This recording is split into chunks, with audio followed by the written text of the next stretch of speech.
arakunda fasha abababaye bose umutima urira ngwino kwa Yesu arakunda fasha abababaye bose umutima urira ngwino kwa Yesu arakunda fasha abababaye bose arakunda fasha abababaye bose wa mutima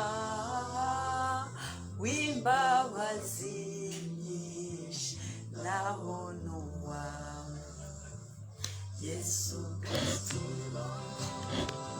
wa mutima w'imbabazi nyinshi naho nuwa Yesu Kristo ayo maraso n'aya Yesu cya kiganza nacyo nike wa mutima w'imbabazi nyinshi naho nuwa Yesu Kristo. Yesu ashimwe.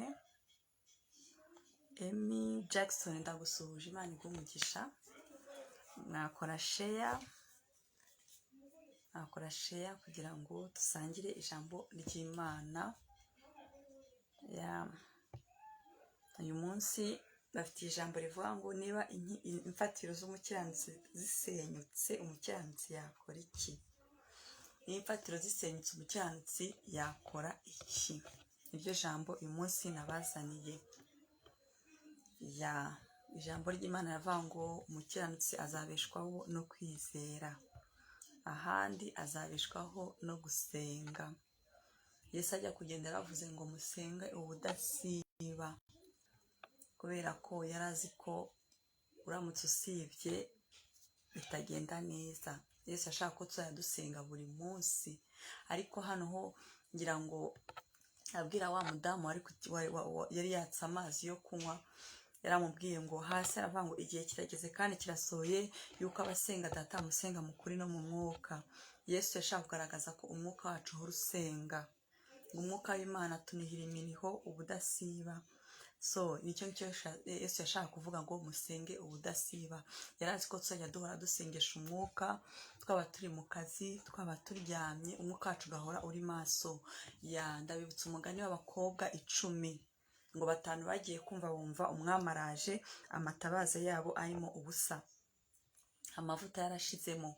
Bari abakiranutse, ariko kubera ko bagiye bagasinzira bagatuza, gusenga kwabo kwaragiye kuruma, amavuta abashiramo. Amavuta abashiramo. So rero Yesu aratubwira ngo musenge ubudasiba. Ntabwo yashaka kuvuga ngo mujye mwiherera musenge, ahubwo yashaka kuvuga ko umwuka wacu uhora uri maso, uhora usenga. Umwuka wacu uhora maso, uhora usenga. Icyo Yesu yashaka kuvuga, ngo musenge ubudasiba, ngo igihe kirageze kandi abasenga Data mu kuri no mu mwuka. Ngo ko abasenga Data ni nka kondisiyo yo gusenga, ngo ko abasenga Data mu kuri no mu mwuka bamusengana mu kuri no mu mwuka, basenga by'ukuri, basengera mu kuri no mu mwuka. Safiri hayi n'abandi ndabasuhuje, Imana ikomeze ibiteho. So reka rero turebe ijambo riri muri Zaburi igice cya 11. Igice cya 11 bivuga ngo niba imfatiro zisenywe umukiranutsi yakora iki? Icyo kibazo ngiye nibaza namwe mbabaza, ese imfatiro z'umukiranutsi zisenyutse umukiranutsi yakora iki? Hari ahantu bari abantu bagerageje yo bamubwiye ngo ndi wowe nasenga, kuko babonaga adakiranutse, bagatekereza ko ibirimo bimubaho ari uko atasenze. Ariko aravuga ngo ndi wowe nasenga, niko byavugaga. Ariko n'ubundi uko biri kose nanjye ndavuga ngo imfatiro, ese ni izihe mfatiro zasenyutse mu buzima bwacu? ese twaretse gusenga tumera nka wa mudamu waryamiye umwana we kubera gusinzira. Twarasinziriye cyane twibagirwa ko twabyaye abana. Nabyo byabaye kuri bano bakobwa 5, bamwe amatabaza yabo yashizemo amavuta, babonye bakiriye agakiza bajya mu nduru z'umugisha, bibagirwa ko ako gakiza bakomeza kukarenovera, bakomeza kukagira agashya mu gusenga. Niyo mpamvu hano Zaburi ibaza ngo mbese ngo niba umukiranutsi ngo imfatiro zisenyutse ngo umukiranutsi yakora iki? Ngo niba imfatiro zisenywe umukiranutsi yakora iki? Yasenga. Ese ni uruhe rufatiro rwasenyutse muri wowe? Ese abana barakunaniye? Ese inzoga zarakubase? Ese ubusambanyi bwarakubase? Kuko nubwo abantu bakizwa hari igihe usanga bakirwana n'ibyo byose byaranze kubashiramo. Kuko Ananiya na Safira bari mu itorero, bari barakiriye umwuka wera, ariko barangije baranamubeshya, ntabwo byakoraga ko bari abakizwa. Hari undi muntu Pawulo avuga witwa Alexandre w'umucuzi w'umuringa, ngo uwo nguwo umubiri we mumumpema we Satani ngo ariko akize ubugingo bwe. Bivuga ngo yari yarakijijwe. Ni ukuvuga ngo gukizwa kurahari, ariko hari intambara tukirwana za kamere. Si na kamere gusa, ku mfatiro hari n'igihe n'ibyo dukora usanga bitagenda, asanga wenda business ntabwo iri kugenda nk'uko bikwiriye. Ahangaha ngo bise ngo niba umukiranutsi ngo imfatiro zisenyutse ngo umukiranutsi yakora iki? Mu gihe cyose ukora business ukabona ntabwo igenda, umera nka Petero igihe arimo aroba maze Kristo akamubwira ngo hindura incundura ngo uterere hariya amafi akaboneka. Icyo gihe bisaba gukonsulta umwami Yesu kugira ngo akugayidinge igikwiriye, udakomeza kwangiza amafaranga yawe. Kuko deja iyo uri ahantu utagomba kuba, ubuntu budahari, icyo gihe ntabwo ibintu bigenda. Niyo mpamvu babisaba ngo habeho gusenga. Ikintu cyose no kugisha ijuru inama. Rero uyu munsi ntabwo nza kujya mu ijambo cyane, nifuje kuza gusengera ibyifuzo bitandukanye. Niwaba afite icyifuzo cye yumva twasengera yacyandika, umwami Yesu aragisubiza. Nta kintu kinanira umwami Yesu Kristo. Hagabira Damascene ndakwakira, Imana iguhe umugisha. Mwasharinga ku bandi kugira ngo muze twumve ijambo ry'Imana hamwe. Dusubiye kuri teme yacu avuga ngo niba imfatiro zisenyutse umukiranutsi yakora iki? Ese ni uruhe rufatiro rwasenyutse mu buzima bwawe ngo turusengere? Ese urarwaye? Ese ubukene burakwishe? Ese nta cyizere cyo mu buzima ufite? Ese wibaza ngo uzimarira bigenze bite? Hajemo urujijo? Ese umwuka w'ubusambanyi warakubase? Ese agahinda, ibikomere, amagambo bakwatuyeho, karande irakuboshye? Ibyo byose tubasha kubisengera umwami Yesu akatubohora. Nanjye ndi umuhamya, yarambohoye. Navukiye mu muryango w'abantu, sayidi imwe bari abarozi, sayidi yindi nabo ari abantu baterekera. Ntekereza ko ibyo mbihuje n'u Rwanda rwose, la peuple y'u Rwanda rwose. Ariko izo mfatiro zarasenyutse, ariko umwami Yesu arongera arazubaka. Umwami Yesu abasha gusana. Mu Baheburayo aranavuga ngo nje gukuraho ibya mbere kugira ngo nkomeze ibya kabiri. Umuntu iyo akiri muzima aba afite amahirwe y'ibintu byose umuntu agihumeka, kuko Imana yacu ni Imana y'abazima. Ngo abapfuye baba bagiye ahacecekerwa, ntabwo baba bagifite amahirwe yo kuza gusaba imbabazi. Nigeze mbona deliverance y'umuntu bakoreye deliverance, dayimoni zitangira kuvuga, noneho havugamo spirit, yari spirit y'umwijima, iravuga ngo imfite imyaka hafi 700. Iravuga ukuntu yinjiye muri uwo muryango w'uwo muntu kuri generation par generation. Niyo mpamvu usanga hari igihe umuntu haba hari nka famille irwara kanseri, ni spirit iba yarinjiye kuri generation par generation, ugasanga abantu babo bose barwara kanseri. Ariko uwo mudayimoni wavuze ikintu kizima, nubwo wari umudayimoni, waravuze ngo mwebwe mufite amahirwe, kuko barimo bawukubita umuriro wari utangiye kumena amabanga y'ubwami bwabo. Ngo mwebwe mufite amahirwe, ngo twe twaciwe ku ngoma. Niko uwo mudayimoni wavuze. Ngo nta mahirwe dufite yo kwihana, ngo yaba mwari muzi ubwiza bw'uriya mugabo wo hejuru. Dayimoni itangiye kuvuga ubwiza bwa Kristo, ariko niyo bashaka kuvuga izina ryayo, ko yavuze ngo iyo turivuze ngo turashya.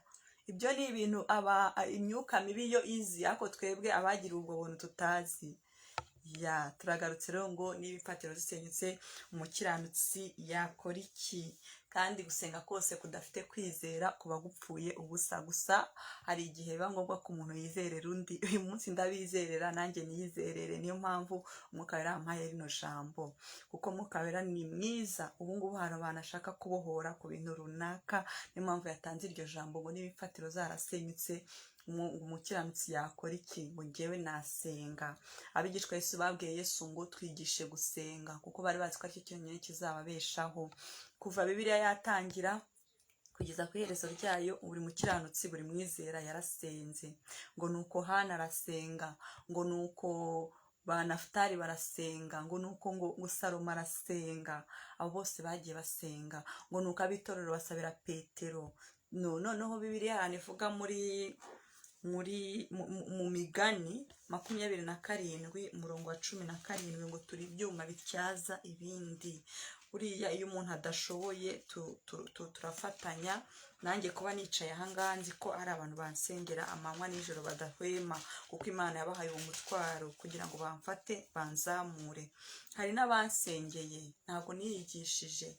Ijambo ry'Imana narayigishijwe, teoloji narayigishijwe, nagiye nkurikira abapasiteri batandukanye, ni revelation nagiye nkura ahantu hatandukanye, ariko bwose nubwo Umwuka Wera yabimfashije, n'abandi yahaye uwo mutwaro wo kunsengera. Migani 27 igice cya 12 bivuga ngo uko icyuma gityaza ikindi niko umuntu akaza mugenzi we. Rero uw'ifatiro zasenyutse, hari n'igihe kuri social media ku ma conference y'abanyamahanga aho bari open bakandika mudusengere ibi, ariko abanyarwanda buriya turi reserve cyane, tugunda kubika ibyacu, ariko ahantu hose Imana irakumva, kandi Imana irespectinga imico y'abantu n'ukuntu abantu bateye, kuko hari ukuntu yaturemye nk'abanyarwanda, hari ukuntu yaturemye nk'abahinde, ukuntu yabaremye, hari ukuntu yaremye abazungu, usanga dufite santima zitandukanye. Imana ibyo ngibyo irarespecta kuko niko yaturemye. Rero abanyarwanda bakunda kubika ibintu byabo mu mitima yabo, ntabwo bakunda kuvuga ngo berekane ibibashimishije cyangwa bitabashimishije. Yakoze bari kureba umupira barishima cyane, iyo bari gufana ubona ukuntu bimeze. Rero uyu munsi ntabwo navuga ngo mwandike, ariko ikiri ku mutima w'umuntu yumva kimuremereye akizamure, Uwiteka arasubiza. Ndabizeza ko iri jambo ritamanukiye ubusa. Ngiye mu byizera byanjye nizera, iyo Umwuka yambwiye ikintu mba nzi ko agiye kugikora. Iyo yambwiye ati kora iki, ashobora no kumbyutsa akambwira ngo nkumva indirimbo iraririmbira mu mutima wanjye, ahita amenya ko hari ikintu ashaka kumbwira. Tuvuge par exemple nk'iriya ndirimbo ya Daniela ivuga ngo mpa amavuta mwitabaza, bitamenya ko amavuta yanjye akeneye kongerwa. Umwuka Wera rero, niyo mpamvu Yesu yavuze ngo igihe kirageze, kandi igihe kirageze ko abasenga Data musenga mu kuri no mu mwuka. Nuvuga ngo ni ugukorana na Mwuka Wera, kandi tugasengera mu bushake bw'Imana. Imfatiro zacu zasenyutse ni izihe? Ngo dusenge. Ikindi, ntabwo tugiye gusengera imfatiro zasenyutse gusa, twanasengera n'ahazaza, n'iterambere, n'uburinzi bw'Imana, kugira ngo Imana itugirire neza. Reka rero turebe muri Zaburi 107 havuga ubwoko bwose bwo kubohwa. Bari mu manga y'isi, abari baboshywe n'ibiki. Umwanzi yazanye ibihimbano byinshi, abantu baboshywe n'ibintu byinshi. Impamvu mbyita ibihimbano, urugero nk'ubutinganyi. Imana irema Adamu na Eva nta butinganyi, ntabwo yigeze irema abagabo babiri bazabana. Yesu Kristo ajya kwiza ku isi yaciye mu mugabo n'umugore, kandi aza mu buryo buri nomo. Nicyo kigaragaza iby'Imana itwifuzaho. Ubutinganyi rero bigaragara ko ari ibihimbano umwanzi yazanye, akavuga ati n'icyo ugikoze cyagenda, tujuru ugasanga arakontroliza ibyiza Imana yakoze. Ubundi nicyo Satani akora. Ariko ndagira ngo mbamenyeshe ko kuri uyu mwanya tugiye gusenga, imfatiro tukazubaka, kandi nyuma yo gusenga tukubaka imfatiro, tubasha no kubaka ibindi bishya bidahari. Umuntu wumva ko twamusengera rwose ntagire icyo ikimutega. Manuel, ndagusuhuje cyane, Imana iguhe umugisha. Umuntu wumva afite icyifuzo icyo ari cyo cyose yacyandika, cyangwa akaza kujya inbox akakinyandikira. Mu minsi mike nzashyiraho nimero, ndashaka kubifatira umwanya, nkabigenera umwanya, kugira ngo tujye dusengana iby'Imana yangiriye neza namwe ibashe kubibakorera. Kandi singiye kubeshya, urugendo ndarukomeje nanjye hari ibyo nifuza, kandi nanjye hari ibyo ndi busenge Imana ikangirira neza ikambohora, cyangwa nanjye ikampromotinga mu buryo runaka. So ndabashimiye rero abafite uko biherera naho bajya bagasenga twafatanya. Bibiliya iravuga ngo abahuje umutima, ngo aho babiri cyangwa batatu bahuriye, ngo umwami Imana aba ahari, umwami Yesu aba ahari. Ngo aho bahuriye bavuga izina ryanjye, yashyizeho ako kantu bavuga izina ryanjye, kuko babiri batatu bateraniye no muri boîte baba barimo, no mu masoko naho, ariko yavuze ngo aho babiri cyangwa batatu bateraniye bavuga izina ryanjye, ngaho mba mpari. Ya rero mu izina rya Yesu Kristo, Imana yo mu ijuru igirire neza abantu baboshywe n'imitima n'umubabaro n'agahinda, abantu bafite ibikomere by'umuryango, abo ngabo nohereje imbaraga z'umuriro ngo zigende zibomore, imbaraga z'amahoro zigende ziganze imitima yabo, imbaraga z'ubwiza bw'Imana zigende zuzure mu mitima yabo. Abantu bose batawe, abantu bose bibagiranye, abantu bose sibona ikabona ntabwo bahari, ariko njye ndashima Imana cyane ko bagihumeka. Abo bose mboherejeho imbaraga z'umuriro, imbaraga z'umwuka wera, wa muriro wagendaga imbere y'Abisiraheli ngo ugende wo muri iyo mitima. Mboherejeho amahoro, mboherejeho ibyishimo, mboherejeho umunezero n'amahoro Kristo yadusigiye biganze imitima yabo mu izina rya Yesu Kristo. Nongeye gusengera abantu barwaye babazwa n'umuriro n'umubiri, babazwa n'umubiri, uburwayi bwa kanseri, uburwayi bwa sida, uburwayi butandukanye, abantu bari muri shiririji. Nsabiye abarwayi bose bari mu mahopitali yo mu Rwanda, nohereje imbaraga zikiza, nohereje marayika Rafayeli ngo agende akore kuri buri muntu wese urwaye, maze tubone ubuhamya, twumve ko hari abantu bakize ku bwa miracle, tubone abantu benshi babivuga bavuge ko bakize. Marayika Mikayeli ugende buri murwayi wose urwaye mu bitaro by'u Rwanda umukize, byose kandi we ku cyubahiro cy'Imana mu izina rya Yesu Kristo. Nongeye kandi gusengera abamama babazwa n'abana babo banywa ibiyobyabwenge. Nzamuye abo bana Mwami, nzamuye imitima yabo kuri Kristo, nzamuye imibiri yabo kuri Kristo, nzamuye imitekerereze yabo, kandi abo bana mbasha kubatandukanya na karandezi wabo, zaba izo kwa papa zaba izo kwa mama. Nohereje imbaraga z'umuriro zigende zikate karande ibafashe, ibaziritse kuho baturutse, kandi nohereje n'agakiza, nsabiye n'agakiza gafatika ku babyeyi babo. Ngo Mwami Yesu Kristo, ingo zifite abana bose bameze gutya, nsabiye Abanyarwanda cyane, ingo zose zifite abana bameze gutyo, Mwami Yesu Kristo ubagenderere, kuko ineza yawe ibaho igihe cyose, kandi nzi neza ko icyakuzanye kuri iyi si ari ugukuraho imirimo y'umwanzi. Nongeye kohereza amahoro mu ngo zirimo zirasenyuka. Mwami Yesu Kristo, ndakwinginze ngo nk'uko muri proje yawe kwari ukugira ngo umuryango abe ari nawe uvaho itorero, ingo zose zirimo zirasenyuka nta mpamvu kubw'imbaraga z'umwanzi, izo zose Mwami nzoherejeho amahoro, nzatuyeho amahoro, yo kugendererwa nawe. Nohereje imbaraga zibohora ku bantu bose baboshywe n'ubusambanyi, abantu bose baboshywe no kwikinisha, abantu izo mbaraga zanze kurekura. Nohereje imbaraga zimira izindi, arizo mbaraga za Kristo ngo zibabohore. Nohereje kandi imbaraga zibohora ku bantu babaswe n'inzoga, abo Mwami Yesu Kristo ndabakugobororeye. Hari umuntu unywa inzoga, yamara kuzinywa Mwami mu gitondo akavuga ati ni ibiki byambayeho, agasanga bamwibye, agasanga amafaranga yose yataye aho ngaho. Mwami Yesu Kristo ndakwinginze, nkuzamuriye imitima y'abo bantu, nkuzamuriye imibiri, nkuzamuriye ibitekerezo byabo, ngo babohore, ngo batakira, ngo n'abantu b'ibirimarima ngo batakira Uwiteka bari mu makuba, ngo bakiza imibabaro yabo.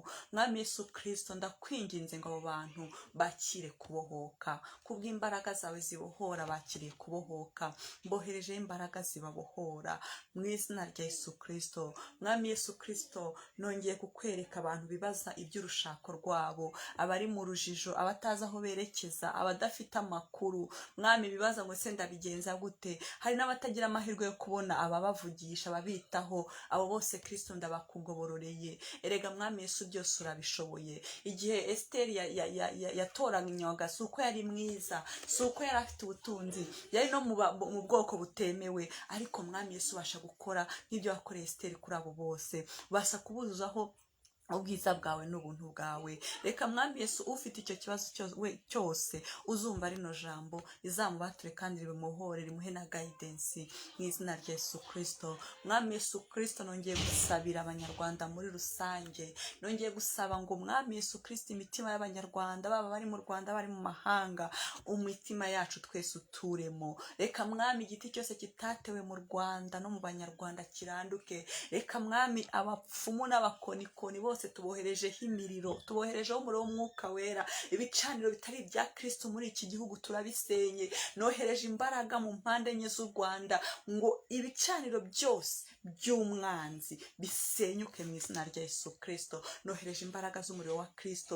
nohereje imbaraga z'umuriro w'umwuka wera ngo ibicaniro byose bitari ibya Kristo bisenyuke, bishye bikongoke. Reka iyi myuka mibi yose isubiranemo, reka ibura ubwenge. Reka imyuka mibi yose, abapfumu, abakonikoni n'abafuramaso n'abandi bose bacanganyikirwe bayoberwe ibyo bakora kubw'imbaraga z'umwami Yesu Kristo.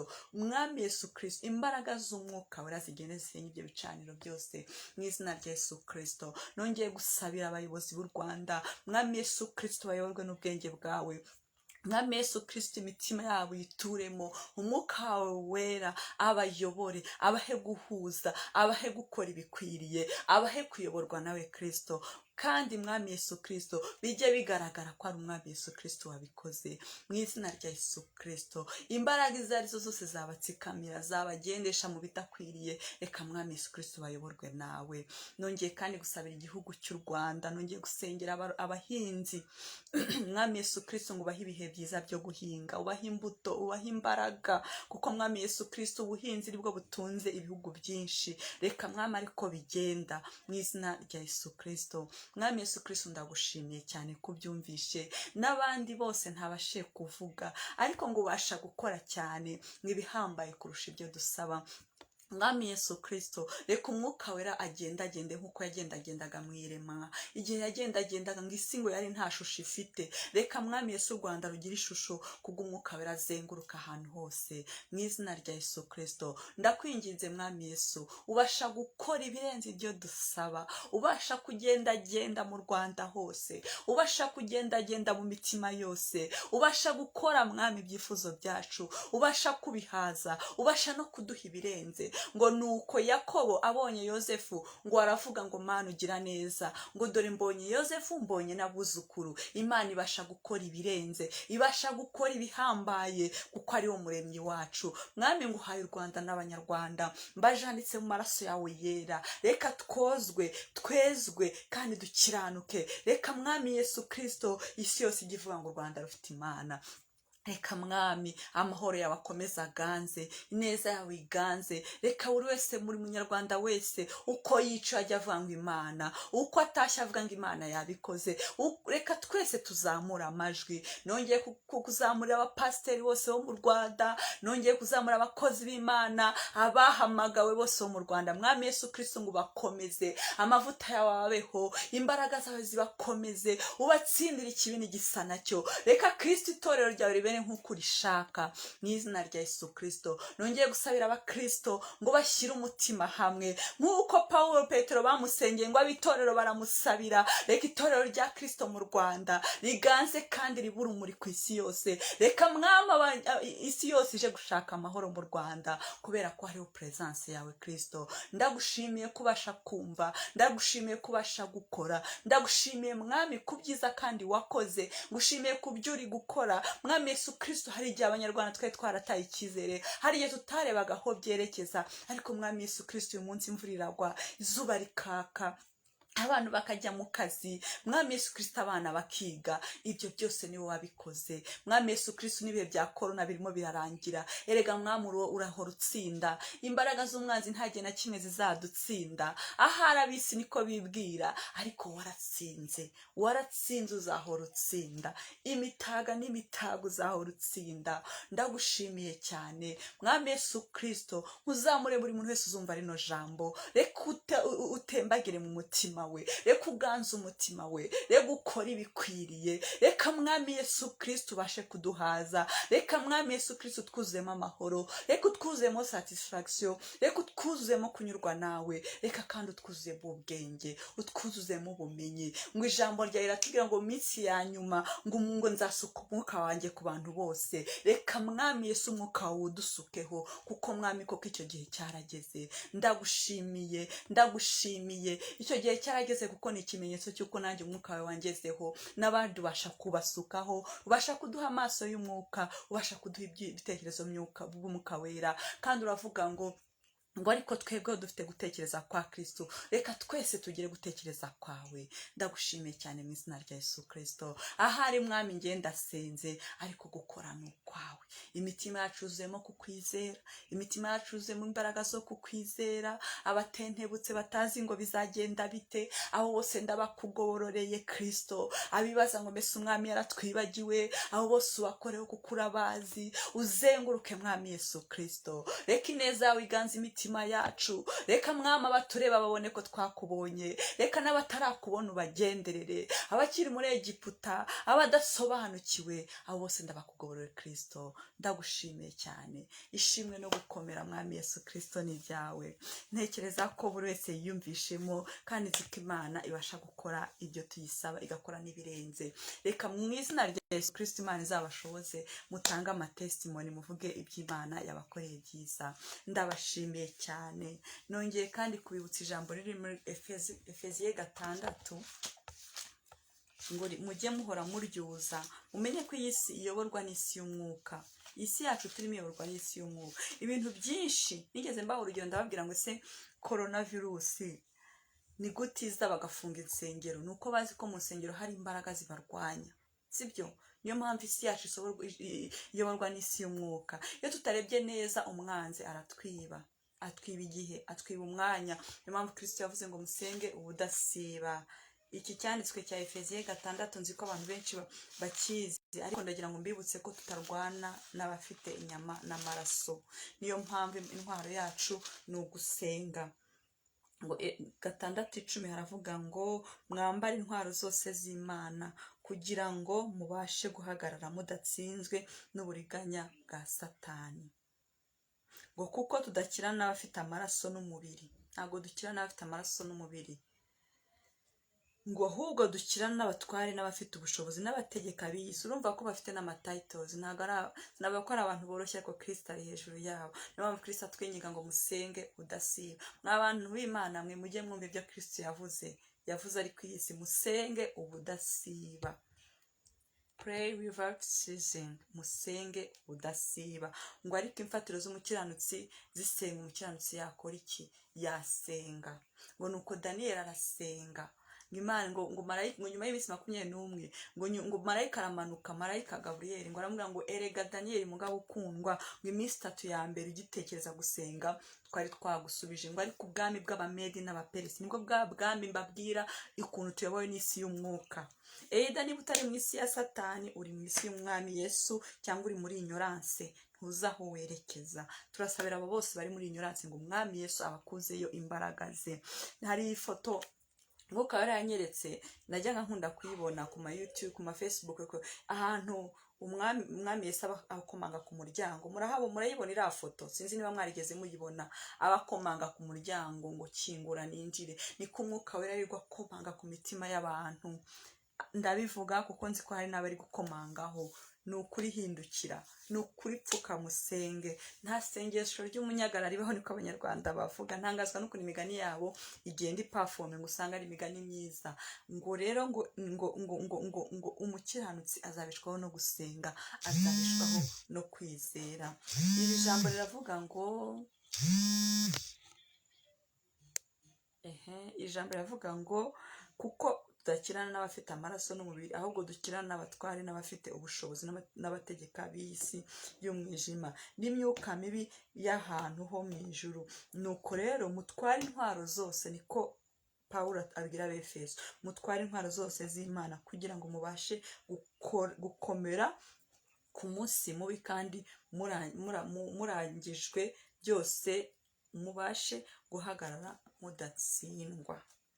murabyumva, mutware intwaro zose z'Imana, mubashe guhagarara mudatsindwa. Muri Daniyeli bari 11 haravuga ngo ariko abazi Imana yabo bazakomera, abazi Imana yabo bazakomera. Ni ukuvuga ngo nubwo duca mu bibazo byinshi, mu ntambara nyinshi, ariko ijambo riratubwira ngo ariko abazi Imana yabo bazakomera, abafashe ziriya ntwaro z'umwuka bakagumana nazo: kwizera, gukiranuka, gusenga, kuramya. Pawulo aravuga ngo dusa n'abaciriritse ariko dutungishije benshi. Yaba mwari muzi ko kuba isi itarabirinduka ari uko hari abantu basa n'abaciriritse ariko batungishije abantu benshi. Nigeze numva amateka y'umuntu, ni agasore abantu bambwiye ko umuntu wagiye kuri wa musozi wa Uganda, agezeyo yumva mugenzi we ari gusengera amatorero y'u Rwanda, arasengera abakristo, aricyo cyamujyanye kuri uwo musozi. Kandi umubona abona asa n'uciriritse ariko atungishije benshi, sibyo? Wasanga impamvu ibindi bihugu byuzuramo imyuzure, imiriro, iwacu bitarahagera ari ukubera abo bantu bagenda bakurira imisozi, aricyo cyabajyanye, bajyanye gusengera u Rwanda n'abanyarwanda. Nibyo, tuba dufite ukuntu twirinda firi fizikali, ariko Imana niyirinda, sibyo?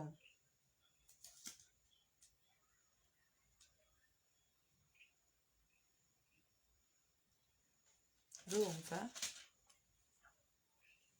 sinibuka iki cyanditswe ahantu kiri, ariko kiravuga ngo ariko abazi Imana yabo bazakomera, ngo bamere nk'ikizu. Ariko kiri muri Daniyeli igice cya 10, nari mwaza kubona umwanya yagisoma. Ni ukuvuga ngo nyuma y'uko tubabazwa ibintu bitandukanye bazakomera. Ndabona umuntu sore hari akabazo kari kabayemo, ariko urebye ndanarangije. Gusa Imana yo mu ijuru ikomeze ibiteho. Ntabwo narangiza ntasengeye abantu badafite akazi, sibyo? Abantu badafite akazi. Nigeze mbaho umushomeri imyaka 5, ndabizi urashoma neza, ukajya ubwira umuntu ngo aguhe igiceri cy'ijana, uhamagara rero ko hari uwaguha 1000, sibyo? Uwo bitarabaho ashima Imana, ajya ahora nabishimira Imana. Ariko ubushomeri ni ikintu kibi, nta n'ukugirira icyizere, nta n'uwaguza n'1000. Uwiteka Nyiringabo, Mana nziza, Mana ikiranuka, Mana y'amahoro, ndagushimiye cyane kandi nkomeje kugushima kubw'ijambo ryawe. Aratubwiye ngo ariko abazi Imana yabo bazakomera. Ni ukuvuga ngo nubwo intangiriro yaba ntoya, ariko iherezo riba ryiza. Nongeye kukwereka Mwami Yesu Kristo abantu bose badafite akazi, abantu bose batazi ngo biragenda bite, abantu bose birukanse babuze igishoro, abantu bose babuze icyo bakora kugira ngo babeho. Mwami Yesu Kristo uza aho bari, bararira, barataka, ngo nuko umva umubabaro w'Abisiraheli igihe bari muri Egiputa, ngo bumva gutaka kwabo, ubohereza Mose arabatabara, arabacungura. Nanjye Mwami Yesu Kristo nongeye kugoborera abantu bose badafite akazi, mbatuyeho kukakira. Buri wese n'akazi yifuza kakire mu izina rya Yesu Kristo. Reka imbaraga z'ubwami bwawe Mwami Yesu Kristo zibyihutishe kandi zibikore. Mwami Yesu Kristo, maze mu minsi mike tuzumva ubuhamya bw'abantu babonye akazi. Bose mbatuyeho kunezezwa nuko babonye akazi ko gukora, babonye igishoro, babonye ibyo bakorera mu izina rya Yesu Kristo. Kandi Mwami Yesu Kristo, ndagushimiye kubwira ijambo. Mu Mwami ngiye mbasha kuvuga rimwe, ariko basha kuvuga 99. Ngerega nzi ibyo nibwira nzabagira si bibi, ahubwo ni byiza. Reka Mwami ibyo byiza ubikore, ntibizabe mu gihe kizaza, ahubwo ubikore ubu, kuko nta gihe na kimwe udakora. N'ubu mvuga muri iyi minota, muri isaha, hari abantu uri kuguhereza umugisha, hari abantu uri kuguhereza amazu. Abo ni abantu badafite amazu, mbasabiye amazu. Hari abantu uri kubakira ingo, Mwami Yesu Kristo, abadafite ingo ndazibubakiye kano kanya. Hari abantu Mwami Yesu Kristo uri guheresha imigisha itandukanye. Hari abantu uri gukiza indwara, bari kweguka ku bitanda. Abarwayi nabo Mwami mbatuye hamagara amazima mu izina rya Yesu Kristo. Urakoze cyane nyiricyubahiro, ishimwe no gukomera n'ibyawe. Amen. Mwakoze cyane. Imana yo mu ijuru ikomeze ibiteho. Tuzasubira vuba ahangaha.